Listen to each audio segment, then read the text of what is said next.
Hello అండి, నమస్తే. Welcome back to our channel. ఈరోజైతే నేను రోడ్ సైడ్ దొరికే మరమరాల మసాలాని ఇంట్లోనే ప్రిపేర్ చేసుకుంటున్నాను. ముందుగా ఒక బౌల్లో మరమరాలు తీసుకొని అందులో సన్నగా కట్ చేసిన ఆనియన్స్, కొత్తిమీర, టొమాటోస్, చిల్లీస్,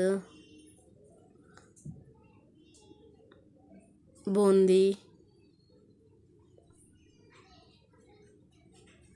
సాల్ట్, కారము, లెమన్ జ్యూస్ వేసేసి మొత్తం మిక్స్ చేసుకోవాలండి.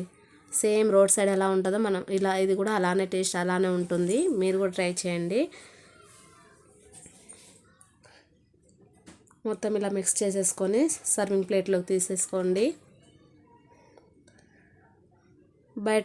బయట పిల్లలకు కొనిచ్చే బదులు ఇంట్లోనే మనం ఇలా ప్రిపేర్ చేసుకుంటే హెల్త్కి కూడా చాలా మంచిది. బయట ఫుడ్ అవాయిడ్ చేయండి. ఇలా ఇంట్లో తయారు చేసి ఇవ్వండి, చాలా మంచిది, చాలా టేస్ట్గా ఉంది. ఓకే అండి, బాయ్.